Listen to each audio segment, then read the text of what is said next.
तो दोस्तों ये फिल्म एक ऐसी कल्ट के बारे में है जिसमें सिर्फ लड़कियां और औरतें ही थे। ये लोग गांव और शहर से दूर जंगल में और पहाड़ियों में रहा करते थे। इस कल्ट में सिर्फ एक ही आदमी था जिसका नाम था शेफर्ड, और वही उनका लीडर था। सभी औरतें उसके ही दिखाए गए मार्ग पर चला करते थे। उसने ग्रुप में मौजूद सभी औरतों को दो टीम्स में डिवाइड कर रखा था। एक टीम थी उसकी वाइफ्स की जो कि रेड कलर के कपड़े पहना करती थी, और दूसरी उसकी डॉटर्स की जो कि ब्लू कलर के कपड़े पहना करती थी। शेफर्ड की सभी वाइफ्स उसका कहा बिना सोचे माना करती थी। दरअसल शेफर्ड ने उन सभी औरतों को उनकी दुख भरी जिंदगी से बाहर निकालकर अपने साथ रहने का मौका दिया था। इसी वजह से वो सभी औरतें उसे अपना भगवान मानने लगी थी। लेकिन इन सब के बीच हम शेफर्ड की बेटी सेला को देखते हैं, जो कि हर वक्त अपनी माँ के बारे में सोचती रहती थी। दरअसल उसके पैदा होते ही उसकी माँ चल बसी थी। शेफर्ड को भी अपनी सारी बेटियों में से सेला ही सबसे ज्यादा पसंद थी, क्योंकि वो अपनी माँ की तरह काफी खूबसूरत थी। इसी तरह शेफर्ड ने अपने ग्रुप में मौजूद सभी औरतों के लिए कुछ रूल्स भी बनाकर रखे थे, जैसे कि अगर कोई बीमार होता तो उसे हॉस्पिटल ले जाने की जगह जंगल में ही उसका इलाज किया जाता था। साथ ही साथ औरतों के पीरियड्स के वक्त उन्हें ग्रुप से अलग करके एक दूसरे जगह पर अकेला रहना पड़ता था, क्योंकि शेफर्ड के हिसाब से उस वक्त औरतें इंपियर हो जाया करती थी। शेफर्ड के इन्हीं कुछ रूल्स के वजह से उस ग्रुप का बाहर की दुनिया से कोई लेना देना नहीं था। इन सब के अलावा इस कल्ट में दो और औरतें भी थी जिनको शेफर्ड ग्रुप से अलग रखा था, क्योंकि उनमें से एक बीमार थी और शेफर्ड के हिसाब से वो औरत कर्स्ड है, और दूसरी औरत का नाम सारा था। उसको कोई बीमारी नहीं थी, बट उसने शेफर्ड के कुछ रूल्स को मानने से इनकार कर दिया था। इसलिए शेफर्ड उन दोनों को ग्रुप से काइंड ऑफ अलग कर दिया था, और कल्ट के सारी लड़कियां और औरतें भी उनसे नफरत किया करती थी, क्योंकि उन्होंने शेफर्ड की बात मानने से इनकार कर दिया था। बट क्योंकि दोनों इसी कल्ट की ही औरतें थी, इसलिए उन्हें शेफर्ड रेगुलरली खाना भिजवाया करता था। अगले दिन जब सेला भेड़ बकरियों को जंगल में चराने के लिए जाती है, तब उसे पहली बार पीरियड्स हो जाता है। अपने हाथों पर खून देखकर वो जोर जोर से चीखने लगती है और फ्रस्ट्रेशन में आकर एक भेड़ को मार डालती है। शाम को घर लौटने पर वो अपने पीरियड्स के बारे में किसी को भी नहीं बताती, क्योंकि उसे डर था कि अगर वो किसी को भी अपने पीरियड्स के बारे में बताई तो वो सीधे जाकर शेफर्ड को ये बात बता देगी, और रूल्स के मुताबिक शेफर्ड उसे अपने ग्रुप से अलग कर देगा। भेड़ के बारे में वो भी झूठ बोलती है कि उसे एक कुत्ते ने मार डाला है, पर शेफर्ड उसे कुछ नहीं कहता और माफ कर देता है। दरअसल शेफर्ड को भी अभी तक सेला के पीरियड्स के बारे में कुछ भी नहीं पता था। वो तो सेला पर बहुत ट्रस्ट करता था, इसलिए उसने सेला से कुछ नहीं कहा। रात में कुछ पुलिस ऑफिसर शेफर्ड के पास आते हैं और उसे वहां से अपने ग्रुप के साथ चले जाने के लिए कहते हैं। दरअसल शेफर्ड इलीगली उस जंगल में अपने ग्रुप के साथ रह रहा था, और ऑफिसर्स ने उसे वार्निंग भी दी थी कि अगर वो वहां से नहीं गया तो सबको अरेस्ट कर लिया जाएगा। अब कोई चारा ना होने की वजह से शेफर्ड अपनी वाइफ्स को इस बारे में बताते हुए कहता है कि अब हमें यहां से जाना होगा, क्योंकि ये जालिम दुनिया हमें चैन से जीने नहीं देगी। शेफर्ड के कहे अनुसार उसकी सभी वाइफ्स और बेटियां अपना अपना बोरिया बिस्तर बांधकर शेफर्ड के साथ किसी दूसरी जगह की तलाश में निकल जाते हैं। सभी औरतें काफी एक्साइटेड थी, पर दूसरी तरफ सेला भी किसी सोच में डूबी हुई थी।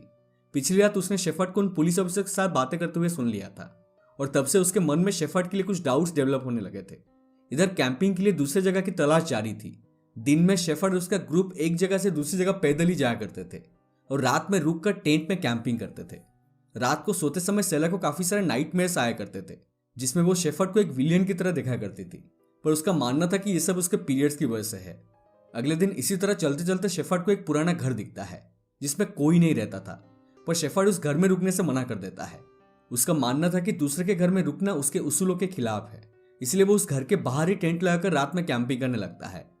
उसी रात सेला की बहनों को उसके पीरियड्स के बारे में पता चल जाता है, और वो ये बात शेफर्ड को बता देती है।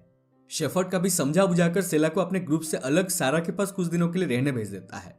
बातों बातों में सेला सारा से पूछती है कि अगर तुम्हें शेफर्ड के रूल्स को नहीं मानना है तो तुम यहाँ से भाग क्यों नहीं जाती। सारा कहती है कि मेरे पास रहने के लिए कोई दूसरा जगह नहीं है, आखिर मैं जाऊं तो जाऊं कहां। वो सेला को उसकी माँ की मौत की असली वजह बताते हुए कहती है कि तुम्हारी माँ की मौत तुम्हारे जन्म होने से नहीं, बल्कि इन्फेक्शन के कारण हुई थी। हम सब उसे हॉस्पिटल ले जाना चाहते थे, पर शेफर्ड के स्टूपिड रूल्स की वजह से उसकी डिलीवरी जंगल में ही करनी पड़ी, जिसके इन्फेक्शन से तुम्हारी माँ की जान चली गई। शेफर्ड बाहर से दिखने में जितना भोला लगता है, अंदर से उतना ही बुरा है। मुझे उसके बारे में कुछ बात पता चल गई थी, इसलिए इम्प्योरिटी का बहाना बनाकर उसने मुझे ग्रुप से अलग कर दिया ताकि मैं उसका भांडा ना फोड़ सकूं। सारा की बातें सुनकर शेफर्ड के लिए सेला के मन में जो डाउट्स पैदा हो रही थी वो पूरी तरह से कंफर्म हो गई थी। अगले दिन अपने मंजिल की तलाश में भटकते हुए सेला को एक कार आती हुई दिखाई देती है, जिसे देखकर उसे लगता है कि वो खुद उस कार में एक नॉर्मल टीनेजर की तरह बैठी हुई है, इस ग्रुप से दूर एक नॉर्मल लाइफ। उसकी इमेजिनेशन तब भंग होती है जब उसे ग्रुप की एक मेंबर एड्रियल की चीखने की आवाज सुनाई देती है। दरअसल एड्रियल प्रेग्नेंट थी और लगातार चलते रहने की वजह से उसके पेट में तेज दर्द होना शुरू हो गया था, पर उस टाइम उस जगह पर दूर दूर तक कोई हॉस्पिटल का नामो निशान नहीं था, इसलिए उसकी डिलीवरी वही करनी पड़ी।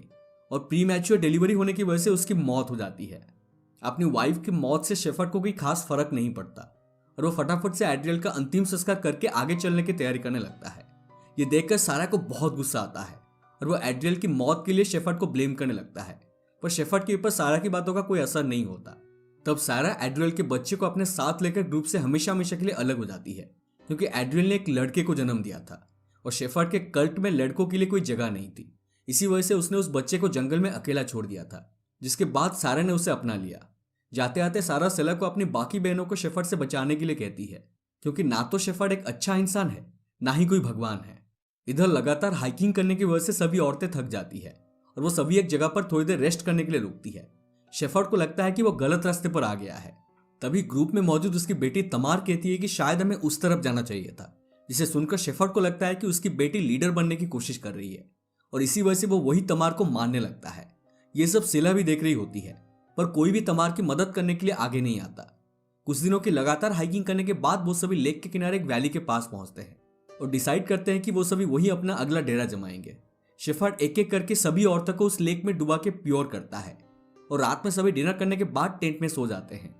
उसी वक्त शेफर्ड सेला को अपने टेंट में बुलाता है और कहता है कि तुम दिखने में बिल्कुल अपनी माँ जैसी लगती हो, और उसे प्रोवोक करते हुए उसके साथ फिजिकली इन्वॉल्व होने की कोशिश करता है, पर सिला के प्रोटेस्ट करने की वजह से शेफर्ड वहां से चला जाता है।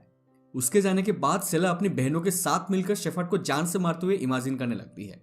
वो तुरंत 1 by 1 सभी टेंट में जाती है और अपनी बहनों को शेफर्ड के बारे में सब बताने लगती है।